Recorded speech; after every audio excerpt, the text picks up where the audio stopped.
রাজা ডাকিস কেন? এসেছি সবে, বুঝি আবার শ্যামা মায়ের পুজো হবে।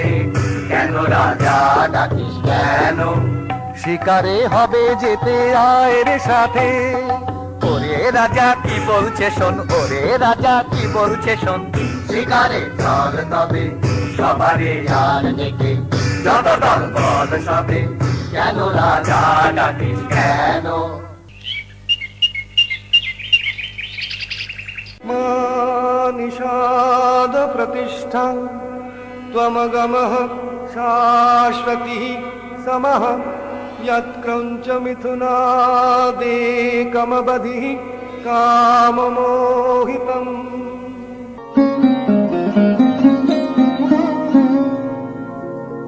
রবি কবির আড্ডায় কিছু কথা কিছু গান পরিবেশন করছি আমি সুকুমার ভট্টাচার্য এবং আরতি ভট্টাচার্য।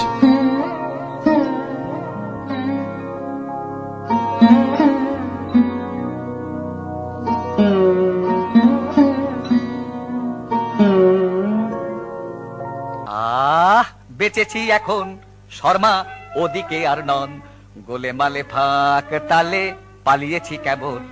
লাঠালাঠি কাটা কাটি ভাবতে লাগে দাঁত কপাটি, তাই মানটা রেখে প্রাণটা নিয়ে সটকেছি কেমন, আহা সটকেছি কেমন। আসুক তারা আসুক আগে, দুনো দুনি নেব ভাগে।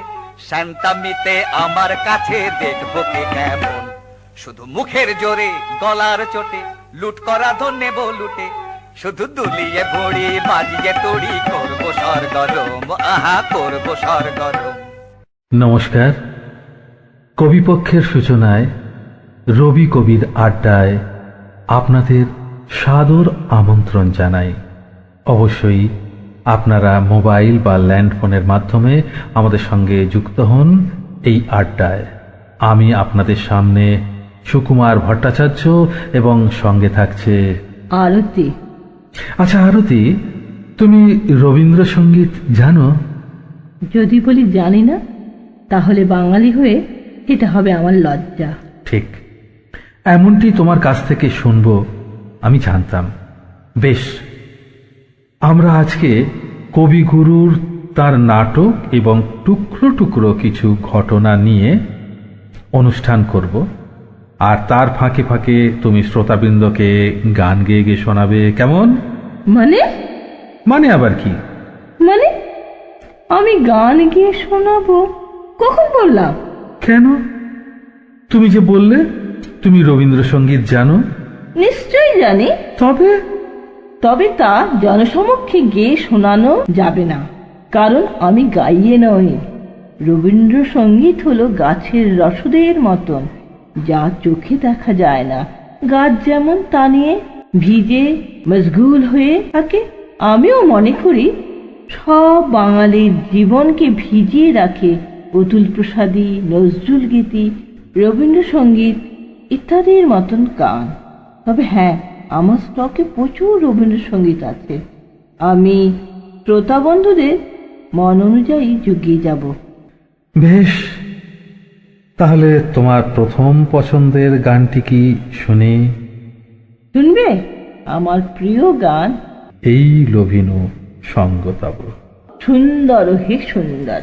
এই তোমার পরশরাগে চিত্ত রঞ্জিত, এই তোমারি মিলন সুধা রইল সঞ্চিত। এই তোমারি পরশরাগে চিত্ত রঞ্জিত, এই তোমারি মিলন সুধা রইল প্রাণে সঞ্চিত। তোমার মাঝে এমনি করে নবীন করে লাজে মোরে, তোমার মাঝে এমনি করে নবীন করে লাজে মোরে। এই জনমে ভাতালে মোর জন্ম জনমান্নার সুন্দর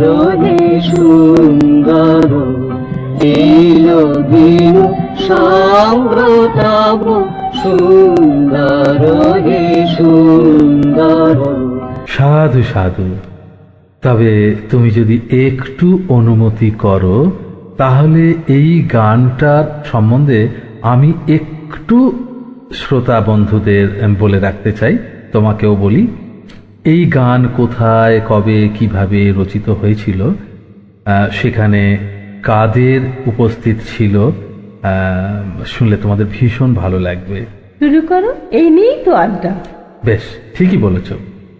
দেখো, এই লোভিনু সঙ্গতব গানটি রচিত হয়েছিল আজ থেকে প্রায় 92 বছর আগে, 1914 সালে, অর্থাৎ আজ হচ্ছে 2006। স্থানটি হল রামগড় পাহাড়। এই রামগড় পাহাড়টা কোথায় জানো তো? স্নোভিউ বাগানবাড়ি নৈনিতালের খুব কাছে, কাঠগুদাম থেকে মাত্র 16 মাইল দূরে। কিন্তু আমি যতদূর জানি কাঠগুদাম থেকে ঠিক 16 মাইল দূরে হৈমন্তী নামক এক বাগান বাড়ি ছিল গুরুদেবের। ঠিক ধরেছ। তবে ঘটনাটা কিরাম জানো তো? একবার কবিপুত্র কাগজে বিজ্ঞাপন দেখলেন যে ওই রকম এক স্থানে আপেল, চেরি, আখরোটের এক বাগান বাড়ি প্রায় 300 বিঘা জমি নিয়ে বিক্রি আছে। কবিপুত্র তার পিতাকে জানাতেই কবিগুরু ইচ্ছাই প্রকাশ করলেন না, অবশেষে কিনেই ফেললেন। তাহলে আরতি, এইখানে ছেদ দিয়ে একটা গান শুরু হয়ে যাক।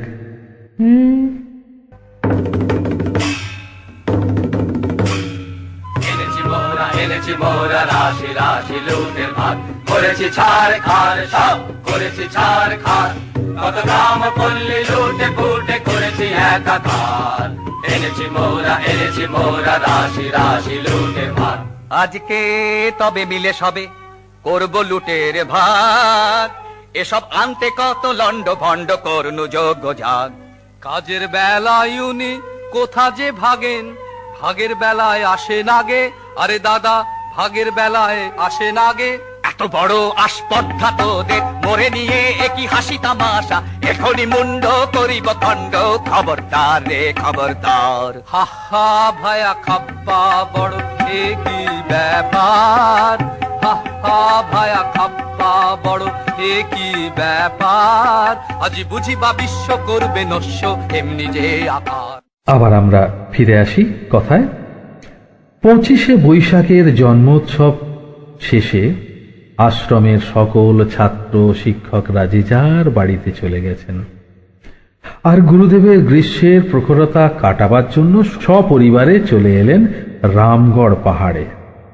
কবিপুত্র মুকুল দে এবং দীনেন্দ্রকে নিয়ে আগেই বেরিয়ে পড়েছিলেন শৈল ভ্রমণে, কেদার, বদ্রী ইত্যাদিতে। ইতিমধ্যে গুরুদেব সেখানে পৌঁছে গেছেন স্নোভিউতে। গুরুদেবের এই স্নোভিউ নামটা খুব একটা পছন্দের ছিল না, তাই তিনি এই নামটা পাল্টে রাখলেন, কি বলতো? আগেই বলেছিলাম হৈমন্তী। এক্স্যাক্টলি, হৈমন্তী। সেদিন পরিবারের সদস্যরা ছাড়া লখনৌ থেকে এসেছিলেন কে জানো? স্বয়ং Atul Prasad. Yes, CF Andrews. পরে দীনেন্দ্রর আগমনে বাড়ি জমজমাট হয়ে উঠল। তখন কবি একের পর এক গান রচনা করে চলেছেন, সুর সৃষ্টি করে চলেছেন। দীনেন্দ্রকে একবার গান শোনালেই সেই গান টেপ রেকর্ডারের মতন ধরে রাখত। অর্থাৎ দীনেন্দ্র কবিগুরুর টেপ রেকর্ডার ছিলেন, যা একবার শুনতেন কিছুতেই ভুলতেন না। গুরুদেবও নিশ্চিন্ত হতেন। আখরোটের বাগানের কাছে উত্তর খোলা একটা গুহা ছিল।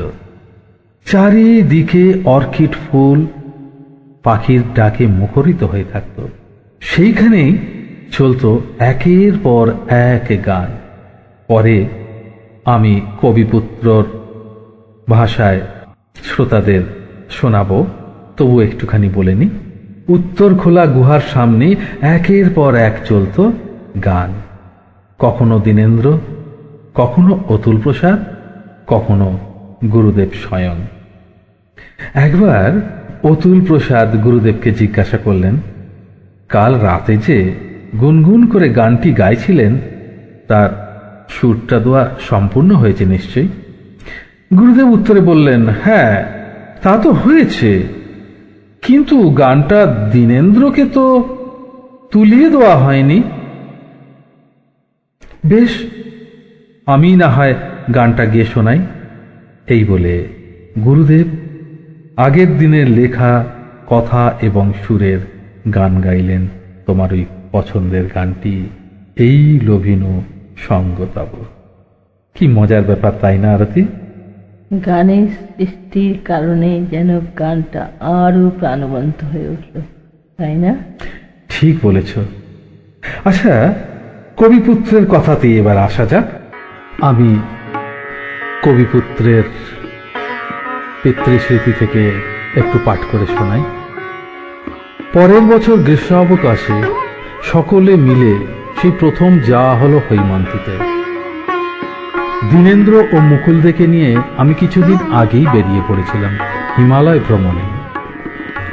বদ্রিকা আশ্রম তীর্থ দর্শন করে যখন রামগড়ে এলাম তখন দেখি হৈমন্তী বাড়ি ভর্তি।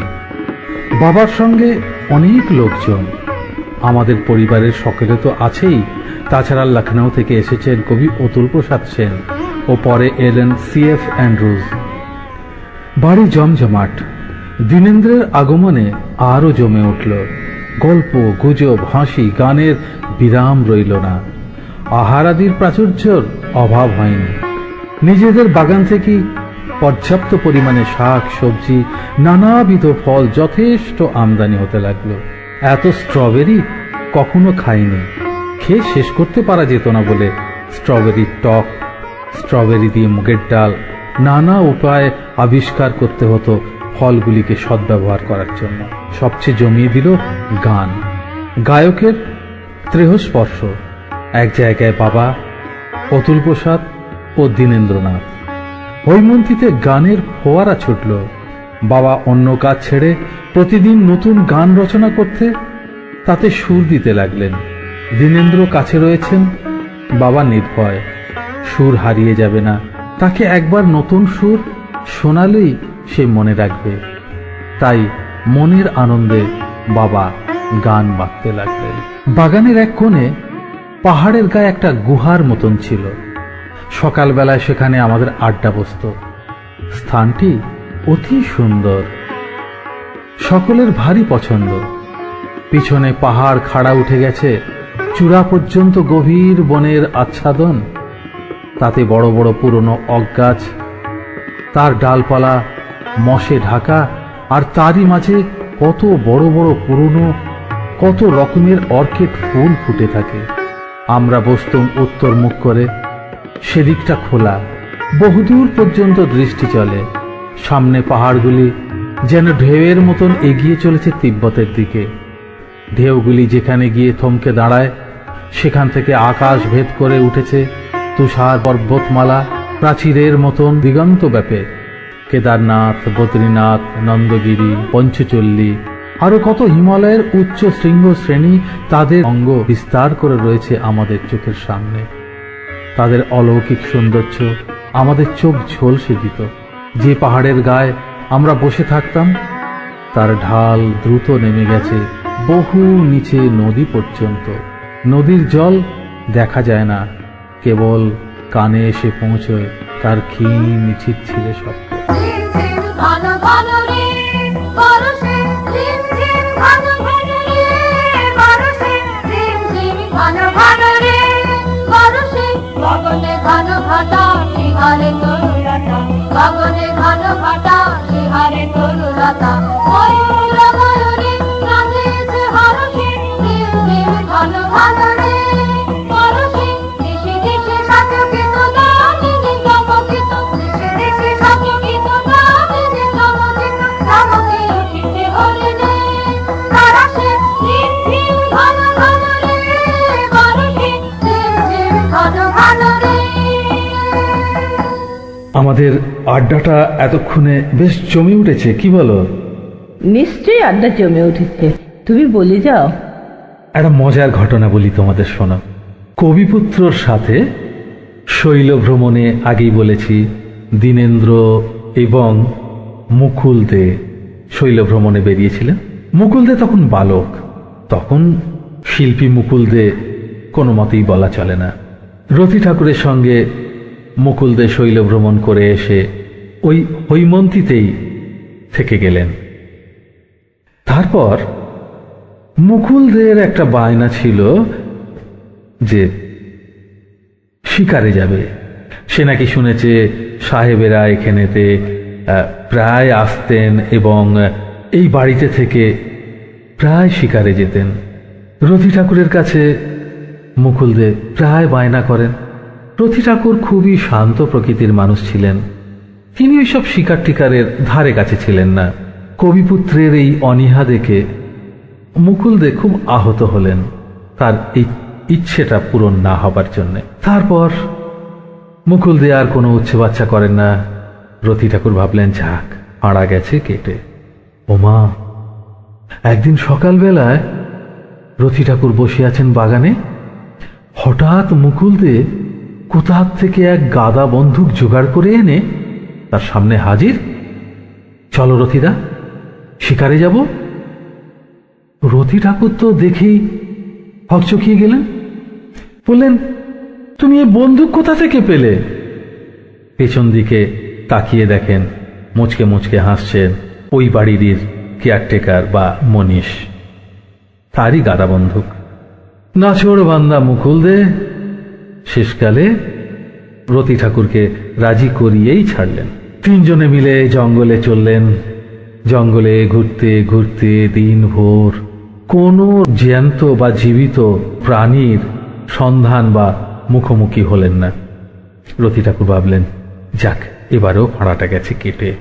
এইভাবে ঘুরতে ঘুরতে যখন প্রায় সন্ধে হব বাড়ির দিকে ফিরবে, দূর থেকে হৈমন্তী দেখা যাচ্ছে।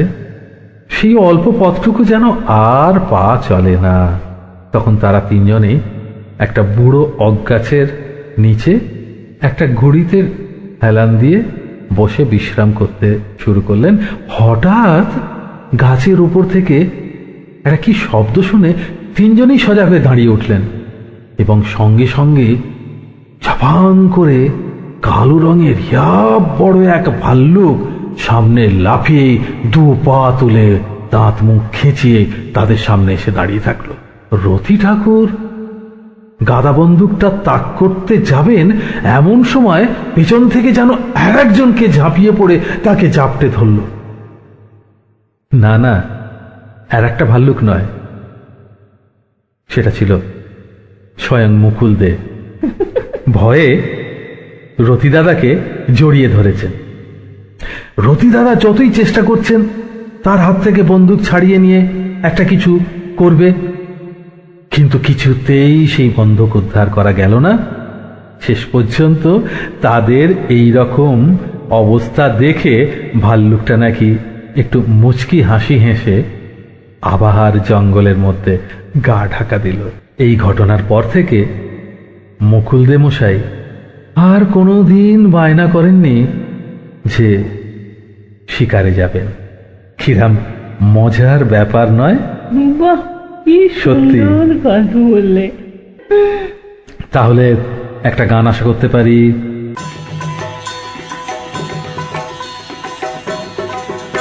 এত রঙ্গ শিখেছ কোথা মুন্ড মালিনী, এত রঙ্গ শিখেছ কোথা মুন্ড মালিনী, তোমার নৃত্য দেখে চিত্ত কাঁপে চমকে ধরণী, এত রঙ্গ শিখেছ কোথা মুন্ড মালিনী। শান্ত দে মা, শান্ত হমা সন্তানের মিনতি, বোমা শান্ত দে মা, শান্ত হমা সন্তানের মিনতি, রাঙা নয়ন দেখে নয়ন মতি, বোমা ত্রিনয়নী, এত রঙ্গ শিখেছ কোথা মুন্ড মালিনী। ঘটনাটা খুবই নাটকীয় হবে। এই এই এই এই দাঁড়াও দাঁড়াও দাঁড়াও দাঁড়াও দাঁড়াও, এই তুমি এই নাটক কথাটা বললে না, এই নাটক কথাটা বলাতে আমার একটু বলতে ইচ্ছে করছে। গুরুদেবের নাটক সম্বন্ধে আমি শ্রোতা বন্ধুদের দু চারটে কথা বলতে আরম্ভ করি। বাহ, খুব ভালো হয়। বেশ, ঠিক আছে, তাহলে তুমি গান বাছো। বারে, আমি শুনবো না বুঝি? আর গান বাছারই বা কি আছে? এ তো আর গীতি আলেখ্য নয় যে বাঁচতে হবে, যেটা হাতের কাছে পাবো সেটাই শোনাবো। আড্ডা বলে কথা। তাই তো, আড্ডা বলে কথা। ঠিক আছে, আড্ডাটা যখন জমেই উঠেছে তাহলে একটা গান হোক। নিশ্চয়ই। ছাড়বো না ভাই, ছাড়বো না ভাই, এমন শিকার ছাড়বো না। হাতের কাছে অমনি এলো, অমনি যাবে, অমনি যেতে দেবে কে রে? রাজাটা খেপেছে রে, রাজাটা খেপেছে রে, তার কথায় আর মানবো না। ছাড়বো না ভাই, ছাড়বো না ভাই, এমন শিকার ছাড়বো না। আজ রাতে ধুম হবে ভারী, নিয়ে আয় কারণ বাড়ি। আজ রাতে ধুম হবে ভারী, নিয়ে আয় কারণ বাড়ি। জেলেতে মশাল গুলো, জেলেতে মশাল গুলো, মনের মতন পুজো দেবো। নেচে নেচে ঘুরে ঘুরে, নেচে নেচে ঘুরে ঘুরে, রাজাটা খেপেছে রে, তার কথায় আর মানবো না। ছাড়বো না ভাই, ছাড়বো না ভাই, এমন শিকার ছাড়বো না। আহা, প্রাণ ভরে গেল। এবার কবিগুরুর নাটকের কথায় সরাসরি আসা যাক। কবিগুরু অনেক ছোট থেকেই নাটক রচনায় হাত দিয়েছিলেন। ছোট ছোট আকারের নাটক, বাড়ির সদস্যরাই ছিলেন পাত্রপাত্রী। কঠিন পাঠের জন্য স্বয়ং গুরুদত্ত ছিলেনই। এ তো গেল জোড়াসাঁকোর বাড়ির কথা। আসা যাক শান্তিনিকেতন পর্বের কথায়। এই পর্বে নাটকগুলি ছাত্র শিক্ষক মিলিতদের জন্য রচিত হয়েছিল। আগের পর্বের নাটক মূল রস ছিল রোমান্টিক ভাবের ঘাত প্রতিঘাত, কিন্তু শান্তিনিকেতন পর্বের নাটক, যেমন ধরো শারদোৎসব, অচলায়তন এবং ফাল্গুনী, এই নাটকগুলি আগের থেকে সম্পূর্ণ ভিন্ন। আবার যেমন রাজা ও রানী বা বিসর্জন, তা সম্পূর্ণ কিন্তু প্রচলিত আঙ্গিকে। আরতি, তুমি লক্ষ্য করে দেখো, রূপক নাট্য বা তথ্যধর্মী নাটক হলো ডাকঘর, মনে আছে তো? কেন রাজা? এক্স্যাক্টলি, রাজা। তবে শান্তিনিকেতন পর্বের শারদোৎসব, অচলায়তন এবং ফাল্গুনী নাটকগুলি বিবর্জিত, তাই না? হ্যাঁ, একেবারে খাঁটি কথা বলেছ। কারণ তখন আশ্রম বিদ্যালয়ে কোনো ছাত্রী ছিল না, শুধুই ছাত্র। বেশ, এই সুবাদে আর একটা গান হয়ে যাক। নিশ্চয়ই হবে। আরে কি এত ভাবনা, কিছু তো বুঝি না। সময় বহে যায় যে, কখন এনেছি মোরা এখনো তো হলো না। এ কেমন রীতি তব বাহারে? না না, হবে না, এ বলি হবে না, অন্য বলির তরে যা রে যা। অন্য বলি এ রাতে কোথা মোরা পাবো? এ কেমন কথা কও বাহারে? আরে কি এত ভাবনা, কিছু তো বুঝি না।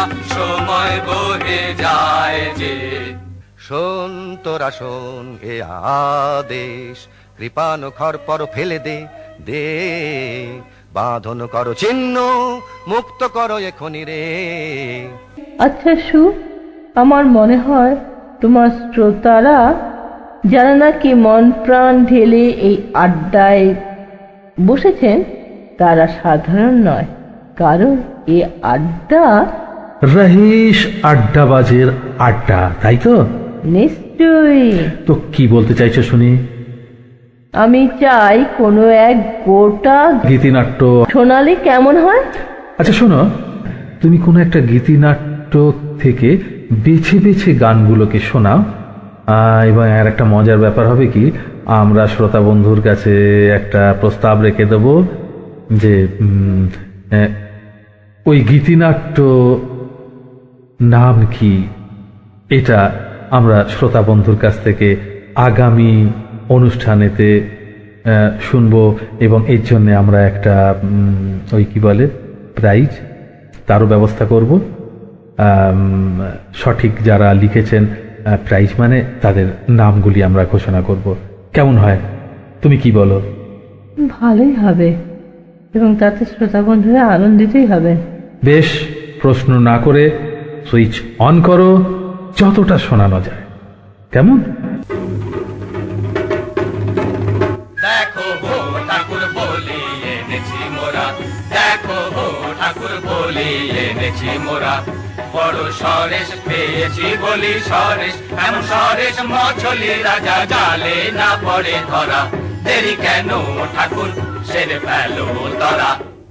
নিয়ে আয় কৃপান, রয়েছে তৃষিতা শ্যামামা, শোনিত পিয়া যা তরায়। নিয়ে আয় কৃপান, লোলো জিহ্বা লক লকে তড়িত খেলে চোখে, লোলো জিহ্বা লক লকে তড়িত খেলে চোখে, করিয়ে খণ্ড দিক দিগন্ত ঘোর দন্ত ভাই, নিয়ে আয় কৃপান।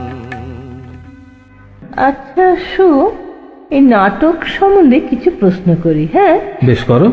যেমন ধরো বিসর্জন নাটক কবে অভিনীত হয়, শান্তিনিকেতনে, কত সালে, মনে আছে? হ্যাঁ, খুব ভালো প্রশ্ন করলে। কেন মনে থাকবে না? কনকনে ঠান্ডায় 1902 সালে প্রথম বিসর্জন নাটকটি শান্তিনিকেতনে মঞ্চস্থ হয়। তবে আমার ধারণা কি জানো, শান্তিনিকেতনে নাটক অভিনয়ের সূত্রপাত হয় শারদ উৎসব রচনার বেশ কয়েক বছর আগের থেকে। শারদ উৎসব শরৎ ঋতুর নৈসর্গিক শোভা যেন নাটকের মুখ্য চরিত্র। এই নাটকের সাফল্য কবিকে আরো অনেক বেশি উৎসাহিত করে তোলে। ফলে অল্প দিনের মধ্যেই পরপর তিনি রচনা করলেন প্রায়শ্চিত্ত, রাজা এবং অচলায়তন। এই নাটকগুলি দেখার জন্য শান্তিনিকেতনে কলকাতার বেশ কিছু রসিক বন্ধুরা আসেন। তবে কি জানো আরতি, রাজা নাটক দেখে কলকাতার রসিকেরা মুগ্ধ হলেও নাটকের অর্থ ও তাৎপর্যে যথেষ্ট সংশয় প্রকাশ করেন। কোনো সাহিত্য গোষ্ঠী তো কলকাতায় প্রচার করেই বসলেন এই নাটক ধোঁয়াটে, অর্থহীন, এদের রূপক, নাটকের গতি বলতে কিছু নেই, ইত্যাদি ইত্যাদি। গুরুদেব অবশ্য এ কথায় কর্ণপাত না করে বারবার নাটক মঞ্চস্থ করে প্রমাণ করলেন তাদের ধারণা সম্পূর্ণ ভুল।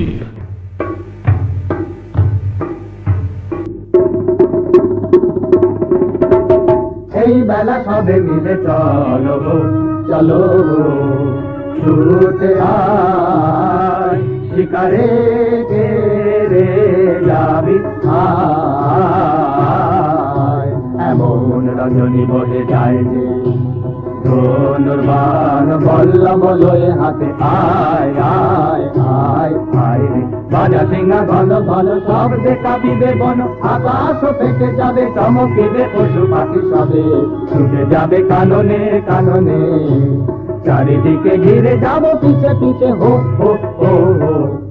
গহনে গহনে যারে তোরা মিশি বহে যায় যে, তন্ন তন্ন করি অরণ্য করি বরাহ খোঁজ গে, এই বেলা যারে নিশাচর পশু সবে, এখনি বাহির হবে ধনুর্বাণনের হাতে, চল তরা চল জ্বালায়ে মশালো আলো এই বেলায় রে, গহনে গহনে যারে তোরা নিশি বহে যায় রে।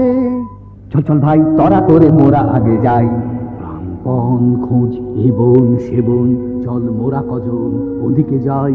না না ভাই কাজ নাই, কোথা কিছু নাই কিছু নাই, ওই ঝোপে যদি কিছু পাই। বড়া বড়া, আরে দাঁড়া দাঁড়া, অত ব্যস্ত করলে ফসকা বেশি কার, চুপি চুপি আয়, চুপি চুপি আয় ওই অসতলায়, এবার ঠিকঠাক হয়ে সবে থাক।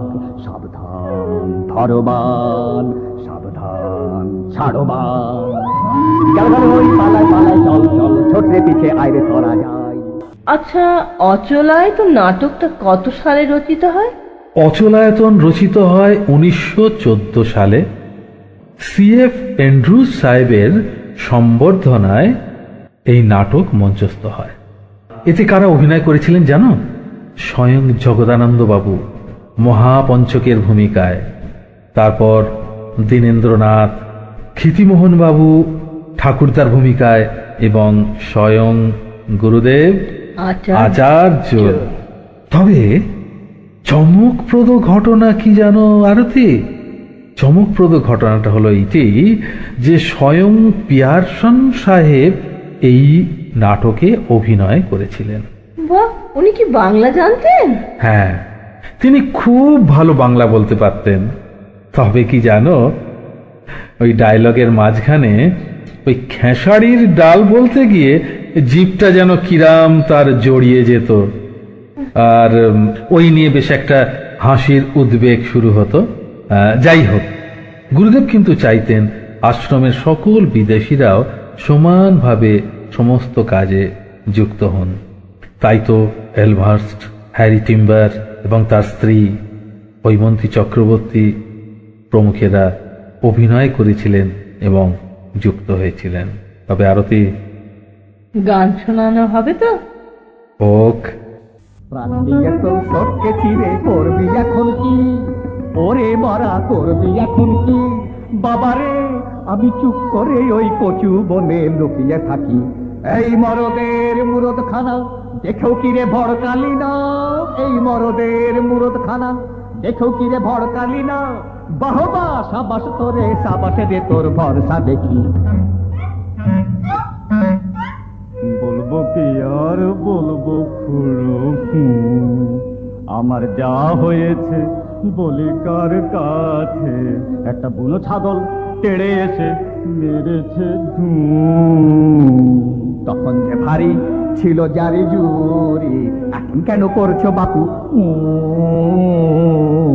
কোনখানে লেগেছে বাবা, দি একটু ফু।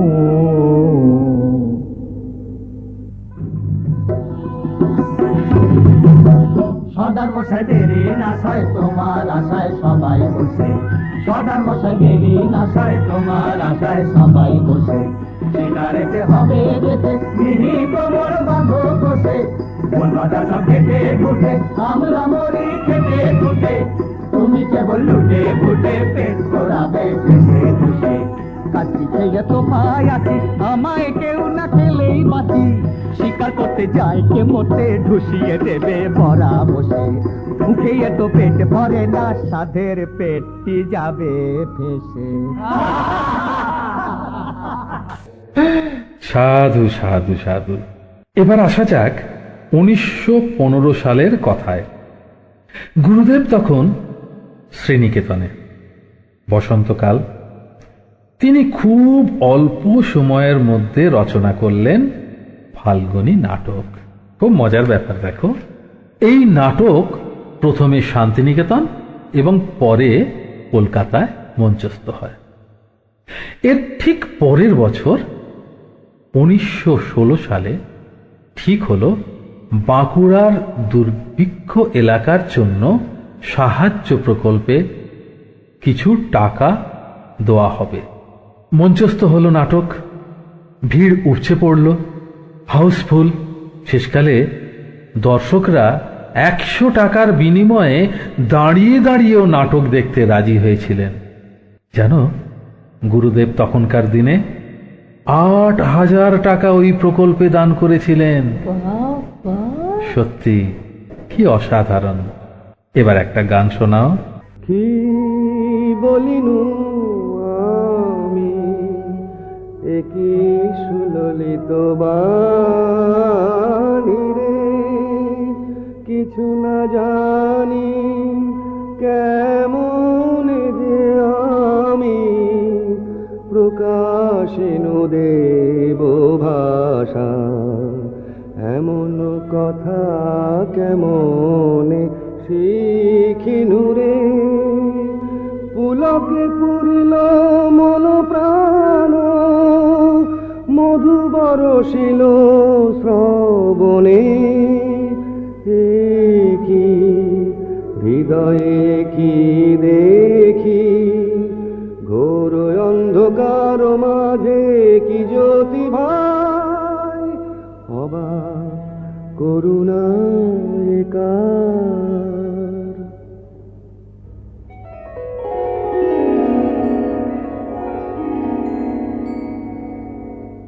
একিয়ে একিয়ে চির চপলা, কিরণে কিরণে হলো সব দিক উজ্জ্বলা। কি প্রতিমা দেখিয়ে জোছনা মাখিয়ে, কে রেখেছে আঁকিয়ে আমরি কমল পুতলা। একিয়ে একিয়ে চির চপলা।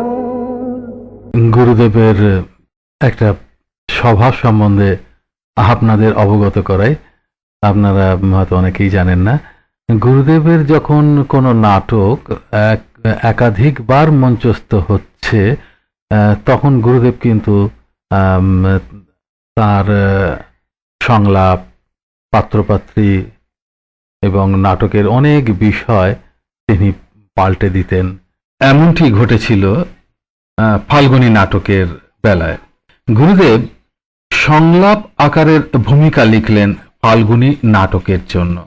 নাম হলো বিরাগ সাধন। তার জন্য একদল অভিনেতার প্রয়োজন হলো। কে কে অভিনয় করতে এলেন জানো? 3 ভ্রাতুষ্পুত্র, অর্থাৎ 3 ভাইপোর জন্যই কিন্তু এই নাটক লেখা হলো। 3 ভাইপো হলেন গগনেন্দ্রনাথ, সমরেন্দ্রনাথ এবং অবনীন্দ্রনাথ। এর জন্য মঞ্চসজ্জা রচনা করলেন গগন ঠাকুর নিজে, সহযোগিতা করলেন নন্দলাল বোস এবং সুরেন কর্মশাই। তুমি তো জানো ফাল্গুনী নাটকের প্রধান প্রাণী তো ছিল গান, বিশেষ করে অন্ধ বাউলের কণ্ঠে ওই গানটি ধীরে বন্ধু ধীরে ধীরে। বন্ধু গো ধীরে ধীরে চলো তোমার বিজন মন্দিরে ধীরে বন্ধু গো ধীরে ধীরে জানি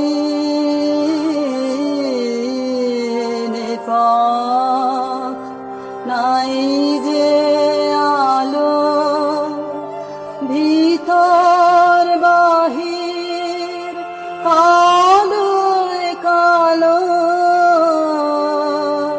গো জানি পথ নাই যে আলো, ভিতর বাহির কালো কালো গো তোমার চরণ শব্দ বরণ করেছি আজে অরণ্য গভীরে ধীরে বন্ধু গো ধীরে ধীরে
আমি নিশীথ রাতে তোমার হাওয়ার ইশারাতে গো চলবো। আমি নিশীথ রাতে তোমার হাওয়ার ইশারাতে গো তোমার বাসর গন্ধ বরণ করেছি আজে বসন্ত সমীরে ধীরে বন্ধু গো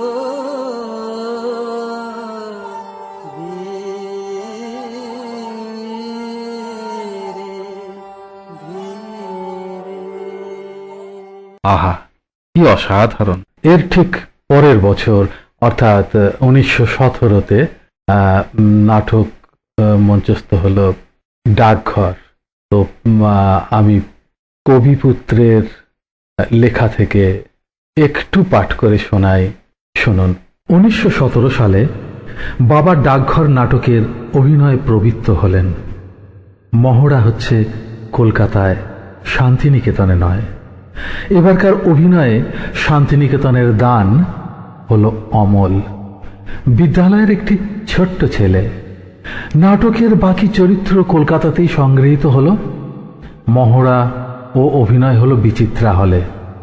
নাটক হিসেবে ডাকঘর প্রায় কাব্যধর্মী।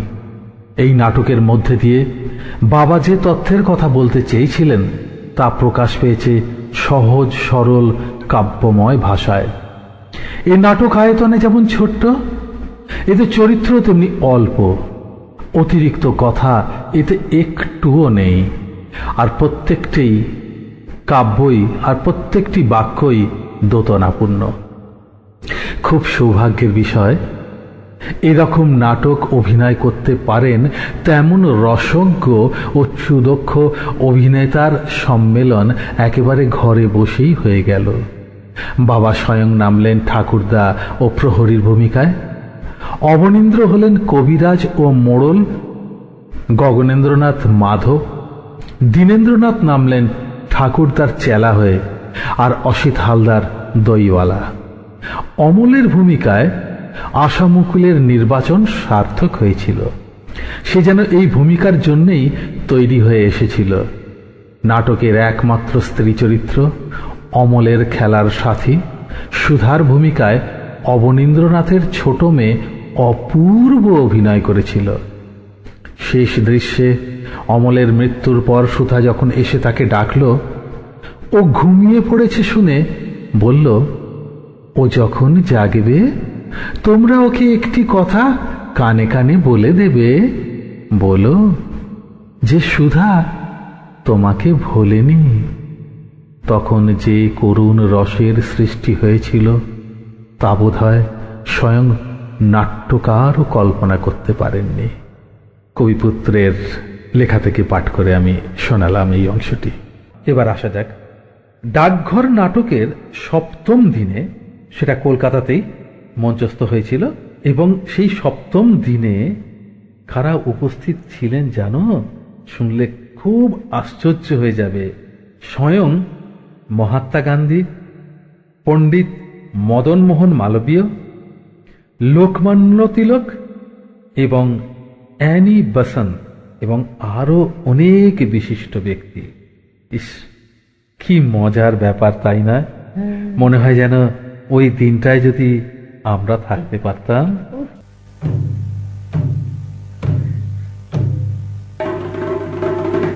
এক ডোরে বাঁধায় আছি মোরা সকলে, নামানি বারণ নামানি শাসন নামানি কাহারে, কে বা রাজা কার রাজ্য মোরা কি জানি, প্রতিজনে রাজা মোরা বনি রাজধানী, রাজা প্রজা উঁচু নিচু কিছু লাগনি, ত্রিভুবন মাঝে আমরা সকলে কাহারে না করি ভয়, মাথার উপরে রয়েছেন কালী, সম্মুখে রয়েছে জয়। মাথার উপরে রয়েছেন কালী, সম্মুখে রয়েছে জয়। মাথার উপরে রয়েছেন কালী, সম্মুখে রয়েছে জয়। এখন করব কি বল, এখন করব কি বল, ও রাজা হাজির রয়েছে দল। বল রাজা করব কি বল, এখন করব কি বল। পেলে মুখেরই কথা আনি জমেরই মাথা, করে দি রসাতল। করে দি রসাতল, ও রাজা হাজির রয়েছে দল। বল রাজা করব কি বল, এখন করব কি বল। শোন তোরা তবে শোন, অমানিসায়াজিকে পূজা দেব কালীকে, অমানিসায়াজিকে পূজা দেব কালীকে। তোরা করে যা তবে সবে মিলে যা, তোরা বলে নিয়ে আয়। তবে আয় সবে আয়, তবে আয় সবে আয়, তবে ঢাল সুরা ঢাল সুরা ঢাল ঢাল ঢাল। দয়া মায়া কোন ছাড় ছাড় ছাড় হোক, এবার কাঁধে কার করে হা হা হা। তবে আন তলোয়ার, আন তলোয়ার, তবে আন বড় সাপ, আন থেকে ঢাল। আগে পেটে কিছু ঢাল, পরে পিঠে নিবি ঢাল। হা হা হা হা হা হা হা হা হা হা। কালী কালী বলো রে আজ, বলো হো হো হো, বলো হো হো হো, বলো হো। নামের জোরে সাধিব কাজ, বলো হো হো হো, বলো হো বলো হো। ওই গৌরমত্ত করে নৃত্য রঙ্গ মাঝারে, ওই লক্ষ লক্ষ চক্র রক্ষ ঘেরে শ্যামারে। ওই লট্ট পট্ট কেশ অট্ট অট্ট হাসে রে, আহা আহা আহা আহা। আরে বল রে শ্যামা মায়ের জয়, জয় জয় জয় জয় জয় জয় জয় জয় জয় জয়। আরে বল রে শ্যামা মায়ের জয়, জয় জয়। আরে বল রে শ্যামা মায়ের জয়।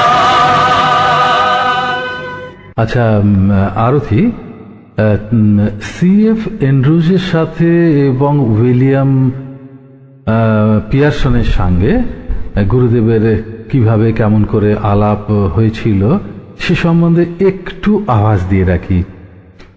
সিএফ এন্ড্রুজের সাথে কবির প্রথম পরিচয় হয় লন্ডনে। সালটা হলো 1912 সালে। কবি তখন লন্ডনে ডব্লিউ রেথন স্টেলনের বাড়িতে। ঠিক সেই সময় কবি ইয়ার্স, বিখ্যাত কবি ছিলেন, কবি ইয়ার্স তখন কয়েকজন বিশিষ্ট ব্যক্তিদের গীতাঞ্জলির অনুবাদ শোনাচ্ছিলেন, তার মধ্যে সিএফ এন্ড্রুজ অন্যতম। গুরুদেবের কবিতার অনুবাদ শুনে তিনি মুগ্ধ হয়ে গেলেন। তিনি শুধু মুগ্ধই হলেন না, তিনি তার ভক্ত হয়ে গেলেন এবং তার সান্নিধ্যে আসবার সম্পূর্ণ চেষ্টা করলেন। তখন যদিও তিনি দিল্লির সেন্ট স্টিফেন্সের অধ্যাপনা করছেন, আর সেই সময় তিনি লন্ডনে ছুটিতে বাড়ি গিয়েছিলেন। একটা মজার ব্যাপার শুনবে আরতি। অ্যান্ড্রুজ সাহেবের পোশাক আশাক ছিল সম্পূর্ণ পাদ্রীদের যেমন সাদা ক্যাসাক পরা পোশাক হয়, ঠিক তেমনটি। তিনি রামগড়েতে যখন হৈমন্তীতে পৌঁছলেন তখন কিন্তু সম্পূর্ণ সাধারণ পোশাক, শার্ট প্যান্ট পরা। সবাই তো দেখে হকচকিয়ে গেলেন। তো উনি এসেই বললেন যে আমি সেন্ট স্টিফেন্সের চাকরি ইস্তফা দিয়ে আপনার কাছে এসেছি, পুরোপুরি ভারতীয়দের সঙ্গে সহযোগিতা এবং আপনার সঙ্গে মিলে আমি কিছু করতে চাই, আপনাকে সহযোগিতা করতে চাই। এবং শুধু তাই না, উইলিয়াম পিয়ারসন আমাকে এই ব্যাপারেতে অনেকখানি উৎসাহিত শুধু করেছেন তাই নয়, তিনিও এই পথেরই পথিক হতে চান। এই বলে গুরুদেবের কাছে তার এই প্রস্তাব রাখাতে গুরুদেব খুশি হয়ে তাকে সাদরে গ্রহণ করেছিলেন। এবং আর একটা মজার ব্যাপার কি জানো, যেদিন থেকে তিনি নিজেকে ভারতীয় ভাবতে আরম্ভ করলেন সেই দিন থেকে তিনি ধুতি আর পাঞ্জাবি পরতেন, ভাবা যায়? সত্যি আশ্চর্য লাগে। তাহলে আরতি একটা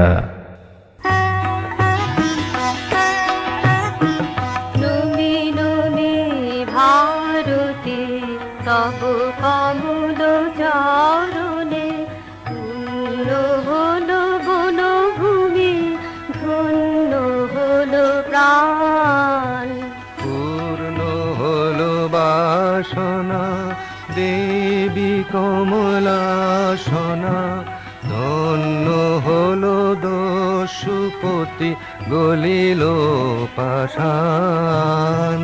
কঠিন ধরা ভূমি কমলালয়া তুমি যে, হৃদয় কমলে চরণ কমল করুদান।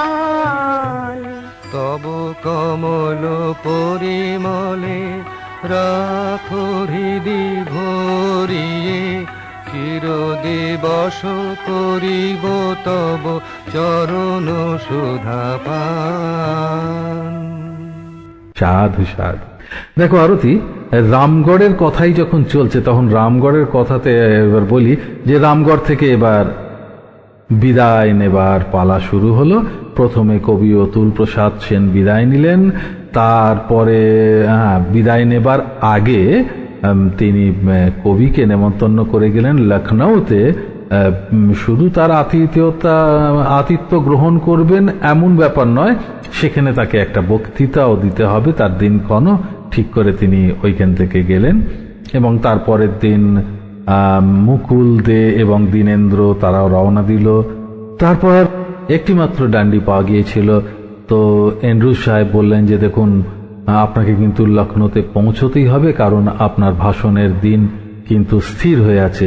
সুতরাং চলুন আমরা দুজন রওনা দিই, আপনি ডান্ডিতে বসে যাত্রা করুন, আমি আপনার পাশে হেঁটে হেঁটে যাব। কবিগুরু কিছুতেই রাজি হলেন না। তা কি করে হয়, সেটা সম্ভব নয়। শেষে এন্ড্রুজের জেদে তাকে ওই ডান্ডিতে চড়তেই হলো। তো কিছুক্ষণ বাদে কবি নেমে পড়লেন ডান্ডি থেকে এবং তারপর 16 মাইল পথ দুই বন্ধুতে আপন মনে গল্প করতে করতে পৌঁছে গেলেন তাদের গন্তব্যে এবং পেছন পেছন সেই ডান্ডি, খালি ডান্ডি তাদের পেছন পেছন পৌঁছলো। এমনই মজার ব্যাপার ছিল। তো যাই হোক, আচ্ছা আরতি, তাহলে তোমার ভান্ডার থেকে আর একটা গান যদি শোনাও।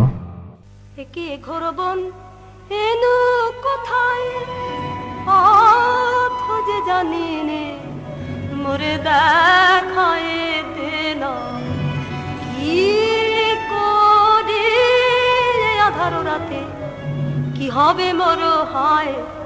একে ঘোরবন এনু কোথায় ঘন ঘোর মেঘ ছেয়েছে গগনে, চকিতে চপলা চমকে সাধনে, একলা বালিকা তরা সে কাঁপে কায়। একে ঘোরবন এনু কোথায়। পথ ভুলেছিস সত্যি বটে, সিধে রাস্তা দেখতে চাস, এমন জায়গায় পাঠিয়ে দেব সুখে থাকবি 12 মাস। কেমন হে ভাই, কেমন সেঠাই? মন্দ নহে বড়, একদিন না একদিন সবাই সেথায় হব জড়। আয় সাথে আয় রাস্তা তোরে দেখিয়ে দিকে তবে, আর তাহলে রাস্তা ভুলে ঘুরতে নাহি হবে। আচ্ছা জানো তো আরতি, আজকাল তো কুইজের দিন। একটা ভালো কুইজ আমার মনে পড়ে গেছে, শোনাবো? এই প্রশ্নটা কিন্তু তোমরা সহজে কেউ উত্তর দিতে পারবে না। কুইজটা হচ্ছে কি জানো? আচ্ছা বলো তো দেখি, কোন প্রথম ভারতীয় এই দেশে ব্যাংক প্রথা চালু করেন? পারলে না তো? আমি বলে দিই, উত্তরটা হচ্ছে দ্বারকানাথ ঠাকুর। হ্যাঁ, তিনি প্রথম আমাদের ভারতীয় ব্যাংক চালু করেন। শুধু তাই নয়, তিনি দেশি জাহাজ কোম্পানিও এখানে স্থাপনা করেন এবং বিদেশের সঙ্গে যোগাযোগ এবং ব্যবসা তিনি আরম্ভ করেছিলেন। শুধু তাই নয়, তার একটা ইচ্ছে ছিল যে ইস্ট ইন্ডিয়া কোম্পানিকে এখান থেকে সরিয়ে দিয়ে ভিক্টোরিয়ার কাছ থেকে বাংলা, বিহার, উড়িষ্যার ইজারা নিয়ে তিনি একটা শাসন ব্যবস্থা চালু করবেন। খুব মজার ব্যাপার, তাই নয়? বেশ, তাহলে একটা গান হোক। শ্যামা এবার ছেড়ে চলেছে মা, পাষাণের মেয়ে পাষাণে তুই না বুঝে মা বলেছে মা, এবার ছেড়ে চলেছে মা। এতদিন কি ছল করে তুই পাষাণ করে রেখেছিলি, আজ আপন মায়ের দেখা পেয়ে নয়ন জলে গলেছি মা, এবার ছেড়ে চলেছি মা। কালো দেখে ভুলিনে আর আলো দেখে ভুলেছে মন, আমায় তুমি চলেছিলে এবার আমি তোমায় চলেছি মা। মায়ার মায়া কাটিয়ে এবার মায়ের কোলে চলেছি মা, এবার ছেড়ে চলেছি মা। সাধু সাধু। আমি এখানে পিতৃস্মৃতি থেকে একটুখানি পাঠ করে শোনাই। 1914 মহাযুদ্ধ বাধার আগে থেকেই বাবার মন বিচলিত হয়েছিল একটা অনির্দিষ্ট আশঙ্কায়।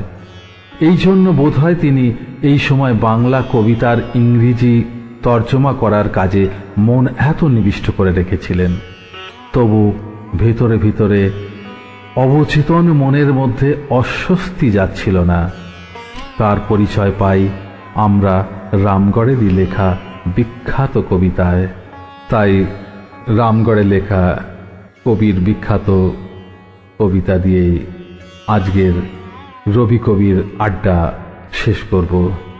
কবিতাটা হলো: তোমার শঙ্খ ধুলায় পড়ে কেমন করে সইব, বাতাস আলো গেল মরে একই রে দুর্দৈব, লড়বি কি আয় ধ্বজাবে, গান আছে যার ওঠ না গে, চলবি যারা চল রেধে, আয় না রে নিঃশঙ্ক, ধুলায় পড়ে রইল চে ওই যে অভয় শঙ্খ।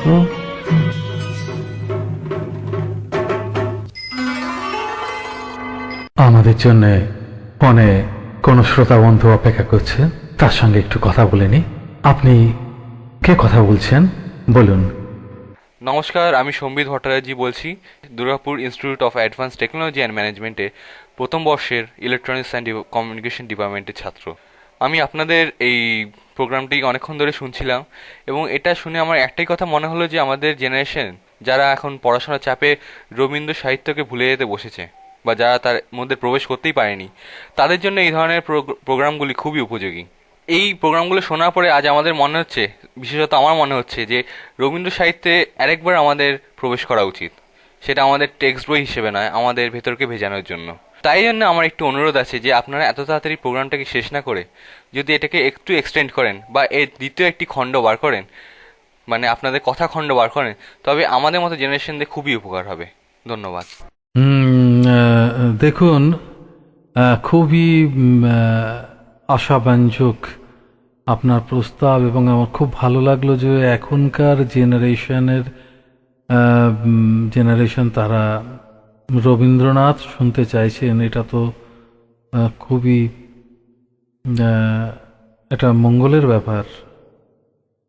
আর ব্যাপারটা হচ্ছে যে দেখুন, আমাদের তো সময়ের দিকে একটু তাকাতেই হয়, সেটা তো অস্বীকার করা যায় না। আর এটাও অস্বীকার করা যায় না যে আপনাদের মতন ছাত্রর অনুরোধটাকে আমরা উপেক্ষা করব। আমরা এটাকে সাদরে গ্রহণ করেছি এবং আপনার ইচ্ছে মতন এই অনুষ্ঠানটাকে আর একটু বড় করার সিদ্ধান্ত আমরা এই মুহূর্তে নিয়ে ফেললাম। আপনি শুনতে থাকুন। আপনাকে ধন্যবাদ।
অনুষ্ঠান শেষ করতে গিয়েও শেষ করতে পারলাম না।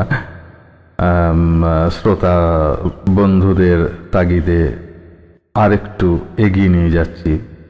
এবার কোনো আলোচনা সমালোচনা নয়, ঠাকুরবাড়ির টুকরো টুকরো কিছু কথা দিয়ে আমি এই জায়গাটা ভরাট করছি। আমরা অনেকেই হয়তো জানি যে মহর্ষি দেবেন্দ্রনাথ বোধহয় জোড়াসাঁকোর ওই ঠাকুর বাড়িতেই থাকতেন, তা নয়। উনি প্রায় রথী ঠাকুরের জন্মের অনেক আগেই তিনি জোড়াসাঁকোর ঠাকুর বাড়ি ছেড়ে পার্ক স্ট্রিটে এক বাড়ি ভাড়া নিয়ে থাকতেন। সঙ্গে বড় ছেলে দ্বিজেন্দ্রনাথ ও ছোট মেয়ে সৌদামিনীকে সঙ্গে নিয়ে গিয়েছিলেন। সৌদামিনী সদ্য বিধবা হবার পর বাবার সেবা করবার জন্যই আত্মনিয়োগ করে দিয়েছিলেন। আমরা মহর্ষি বা গুরুদেব বাবন ঠাকুরের কথা অনেকেই জানি, অনেকেই শুনেছি, কিন্তু কবির বড় দাদার দ্বিজেন্দ্রনাথ ঠাকুরের কথা আমরা খুব কমই জানি। তিনি অদ্ভুত প্রকৃতির লোক ছিলেন। তিনি পৃথিবীতে থেকে যেন পৃথিবীর বাইরে, সংসারে থেকে যেন সংসারের বাইরে। যেমন তার ব্যক্তিত্ব ছিল তেমনি তার রসবোধ ছিল।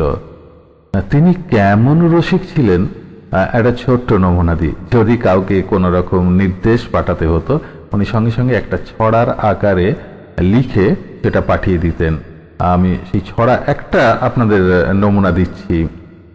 দক্ষিণে উত্তরে উদয় অস্তে গতি তোমার সর্বত্র, তোমাদের গুরুদেবের হস্তে সঁপিয়া দিবে এই পত্র। বলিবে নম রবয়ে বড়দাদার তবয়ে বিচিত্র হাতের লেখন, পড়িয়া দেখিও সত্তর দিবের উত্তর বিদায় এইক্ষণ। তো এইরকম ভাবে উনি ছড়া লিখে জানাতেন। যখন দ্বিজেন্দ্রনাথ ঠাকুরের কোনো কিছু ভালো লাগতো না, তখন তিনি জটিল সমস্ত অঙ্ক নিয়ে বসতেন এবং সেগুলোকে সমাধান করতেন। তার পাণ্ডিত্যের কারণে অনেক পণ্ডিত ব্যক্তি তার বাড়িতে আসতেন, আর উনি তাদের দুপুরের ভোজনের নেমন্তন্ন হয়তো করতেন, আবার বেমালুম ভুলেও যেতেন। এরম দেখা যেত যে দুপুরবেলা তিনি খেতেই রাখলেন না, নিমন্ত্রিতরা রুমাল দিয়ে হাত মুছতে মুছতে হয়তো চলে গেলেন। আবার এরকম হয়েছে উনি নেমন্তন্ন করেছেন, কিন্তু তার স্ত্রী হেমলতা দেবীকে তিনি আর জানাননি, আর উনি জানেনও না। এখন খাবারের মানে দুপুরের ভোজনের সময় হয়ে গেছে, অথচ তারা উঠছে না। এমন সময় বরদাদা দ্বিজেন্দ্রনাথ ঠাকুর হাঁক দিলেন তার চাকর বাকরদের, কিরে তোরা কি এনাদের খেতে টেতে দিবি না? কত বেলা হয়ে গেছে দেখেছিস তো। বুঝতেই পাচ্ছেন যে হেমলতা দেবীর অবস্থাটা তখন কি। তো এইরকম মানে ভুলো মন ছিল তার। শুধু কি তাই, তার কাণ্ডজ্ঞানের একটা নমুনা দিই শুনুন। তিনি একটা দার্শনিক আলোচনা লেখেন, সেই দার্শনিক আলোচনার নাম দিয়েছিলেন সারসত্যের আলোচনা। সেই শক্ত সমালোচনা শোনাবার কোনো লোক পাচ্ছিলেন না, কিন্তু কাউকে তো শোনাতেই হবে। শেষ পর্যন্ত উনি কি করলেন জানেন? বাড়ির যে বৃদ্ধা দাসী ঘরে ঝাড় দিতে এসছিলেন তাকে ধরে সামনে বসালেন। বেচারা বৃদ্ধা দাসী ঘোমটা টেনে ঠিক যে বসলেন, পুরো পাঠটি তার সামনে সম্পূর্ণ করে তবে ছাড়লেন। এমনই খামখেয়ালি ব্যক্তি ছিলেন দ্বিজেন্দ্রনাথ ঠাকুর। রাজা মহারাজা কে জানে, আমি রাজাধিরাজ, তুমি উজির কোতোয়াল, তুমি ওই ছোড়াগুলো বরকন্দাজ। যত সব করে আছে ঠাই জুড়ে, কাজের বেলায় বুদ্ধি যায় উড়ে। বাঁধবার জল নিয়ে আয় ঝটকর, তোরা সব যে যার কাজ। আছে তোমার বিদ্যে সাধ্যি জানা, রাজত্ব করায় কি তামাশা পেয়েছো? আছে তোমার বিদ্যে সাধ্যি জানা। জানিস নে কেটাই আমি, ঢেঢে জানি, ঢেঢে জানি। হাসিস নে মিছে, যা যা সব আপন কাজে, যা যা যায় আপন কাজে। খুব তোমার লম্বা চওড়া কথা, নিতান্ত দেখি তোমায় কৃতান্ত ডেকেছে। খুব তোমার লম্বা চওড়া কথা। কাজ কি গোলমালে, না হয় রাজাই সাজালে। মরবার বেলায় মরবে ওটাই, আমরা সব থাকবো ভাগতালে। রাম রাম হরি হরি, ওরা থাকতে আমি মরি।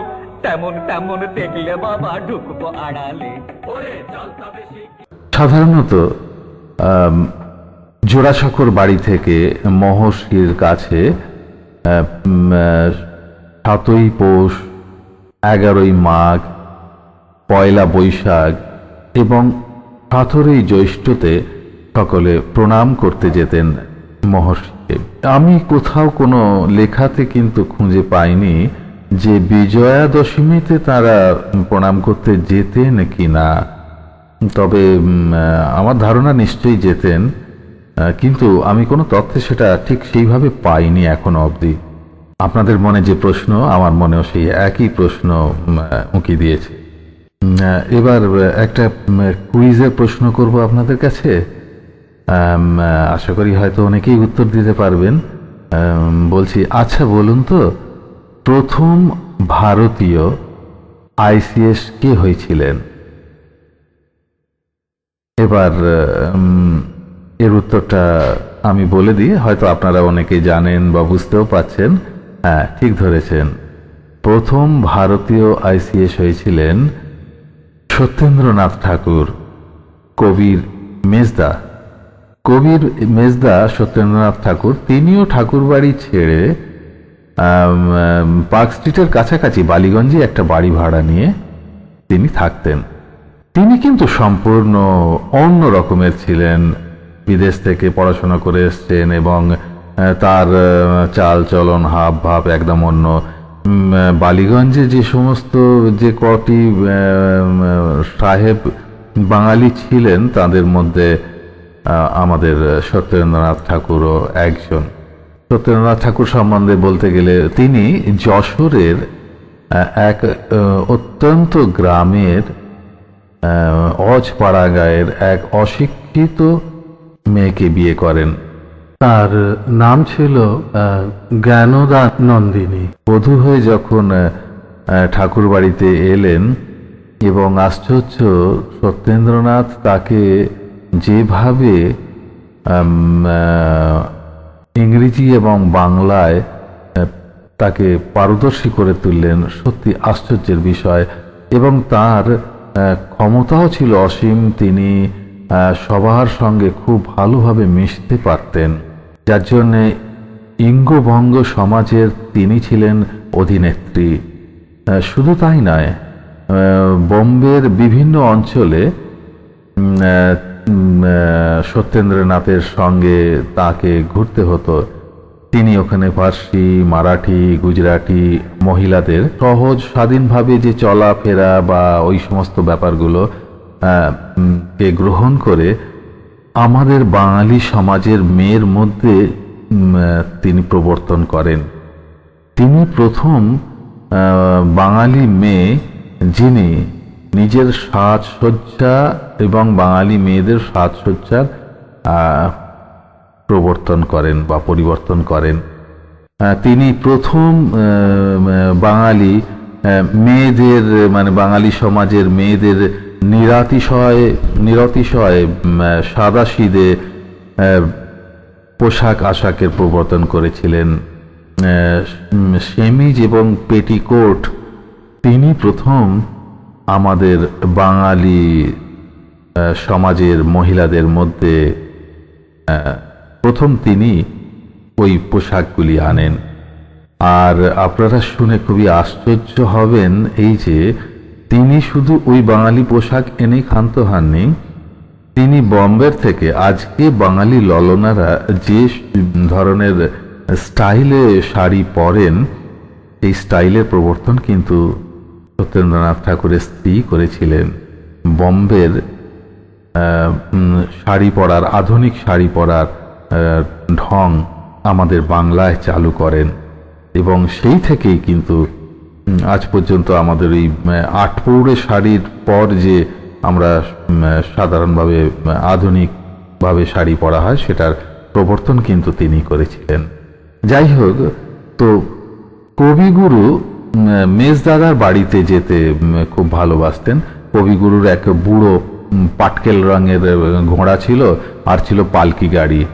গুরুদেব প্রায় সন্ধেবেলাতেই ছোটদের নিয়ে জোড়াসাঁকো থেকে বালিগঞ্জের বাড়িতে যেতেন। তার প্রধান আকর্ষণ ছিল যে অক্ষয় চৌধুরী এবং লোকেন পালিত, এই দুজন পণ্ডিতই ছিল তার আকর্ষণের বিষয়। তিনি যখনই কিছু লিখতেন, বিশেষত কবিতা বা প্রবন্ধ, কবি তাঁদের দুজনকে শোনাতে যেতেন ওই মেজদাদার বাড়িতে। অক্ষয়বাবু ছিলেন বয়স্ক, তার প্রতি কবির প্রগাঢ় শ্রদ্ধা ছিল। আর লোকেন পালিতের কাব্য আলোচনায় উৎসাহ ছিল বেশি। তিনি বিদেশের সাহিত্য পাঠ করে আগাগোড়া সেই সমস্ত কণ্ঠস্থ বলতে পারতেন এবং কবির সেই লেখা যথাযথ সমালোচনাও করতেন। কবির সাথে তার বন্ধুত্ব ছিল প্রগাঢ়। এবার বোধহয় কোনো শ্রোতা বন্ধুর ফোন আছে, একটু ফোনটা অ্যাটেন্ড করি। আমি রণজিৎ সাহা, জামালপুর, বিহার থেকে বলছি। আপনাদের রবি কবির আড্ডা শুনছি, খুবই ভালো লাগছে, দারুণ ভালো লাগছে। এর মধ্যে একটা সাজেশান কি জগদীশচন্দ্র বোস এবং চিত্তরঞ্জন দাস এর সাথে রবীন্দ্রনাথের সম্পর্ক সম্বন্ধে যদি কিছু বলা হয় তো আমরা খুব উপকৃত হব। হ্যাঁ, নিশ্চয়ই নিশ্চয়ই। আচ্ছা, নিশ্চয়ই সেটা আমি সংক্ষেপে বলে যাচ্ছি, আপনি শুনতে থাকুন। ধন্যবাদ আপনাকে। কবিগুরুর পরম বন্ধু বলতে কিন্তু জগদীশচন্দ্র বোসকেই বোঝায়। জগদীশচন্দ্র বোস তার কাজকর্ম হয়ে গেলেই, যখন গুরুদেব বিশেষ করে শিলাই দহতে থাকতেন, তো প্রায় উইকেন্ডেই বলতে গেলে জগদীশচন্দ্র বোস চলে যেতেন গুরুদেবের ওখানে শিলাই দহতে। এবং তার উপর যে আধিপত্য এবং জোর ছিল, সেরকম জোর খাটানোর আর কারুর সাধ্য বা ক্ষমতা ছিল না। কিন্তু জগদীশচন্দ্র বোস অনায়াসে গিয়ে গুরুদেবকে বলতেন, ছোট গল্প শোনাও, বা যেভাবে বন্ধুরা বন্ধুর উপর দাবি আরোপ করেন, সেইভাবে জগদীশচন্দ্র বোস তাই করতেন এবং গুরুদেব তাতে খুব প্রীত হতেন এবং গুরুদেবও সেই রকমই আচরণ তার সঙ্গে করতেন। তাদের বন্ধুত্বর একটা বিরাট দিক ছিল। আর চিত্তরঞ্জন দাসের কথা আপনারা যে বললেন, তার সম্বন্ধে বলি। শ্রদ্ধেয় চিত্তরঞ্জন দাস সম্বন্ধে বলতে গেলে, তিনি যখন ব্যারিস্টারি পাশ করে এখানে এলেন তখন কিন্তু তিনি রাজনীতিতে ঢোকেননি। তখন কিন্তু তার ইচ্ছে ছিল সাহিত্যিক হওয়ার। এটা বোধহয় আমরা অনেকেই জানি না। তিনি কোর্টে বসে বা অন্য সময় অবসর সময়তে তিনি কবিতা লিখতেন এবং কবিতা লেখা হয়ে গেলেই তিনি কোর্ট থেকে সোজা চলে আসতেন জোড়াসাঁকোর বাড়িতে। গুরুদেবকে দিয়ে সেই সমস্ত কবিতা কারেকশন করিয়ে নিতেন। যতক্ষণ না কারেকশন হচ্ছে গুরুদেব তাকে কারেকশন সংশোধন করে দিতেন এবং শিয়ার দাস সেটাকে ভেতর থেকেই গ্রহণ করে তার সংশোধন করে নিয়ে নিজেকে কবি হিসেবে প্রতিষ্ঠিত করবার একটা বাসনা প্রকাশ করেছেন। যখনই জোড়াসাঁকোর বাড়িতে উনি এসে সিঁড়ি দিয়ে উঠতেন, জোরে হাঁক দিতেন, কাকিমা আমি এসে গেছি, লুচি মাংস কই। তো তিনি খুব খেতে পারতেন এবং খেতে ভালোবাসতেন। আর আর মৃণালিনী দেবী কবিপত্নী তাকে খাইয়েও খুব তৃপ্তিবোধ করতেন। এই ছিল আপনার প্রশ্ন। জগদীশচন্দ্র বোস এবং সিআর দাসের সঙ্গে গুরুদেবের সম্পর্কের কথাটা জানালাম। বোধহয় কোনো শ্রোতা বন্ধুর ফোন আছে, একটু বলুন। I'm Nivedita from Jamalpur. We are really enjoying your program. Your program was very beautiful. It was giving a very beautiful message, and we are enjoying it very much. And wish you good luck and best wishes for your future programs. রাঙা পদ পদ্ম যুগে প্রণমী গো ভবদারা, আজি এ ঘোর নিশীথে পুজিব তোমারে তারা। সুর নর থর হর ব্রহ্মাণ্ড বিপ্লব কর,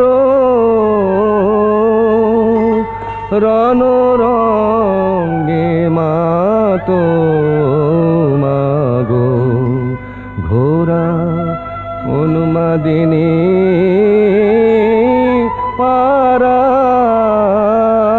রাঙা পদ পদ্ম যুগে প্রণমী গো ভবদারা।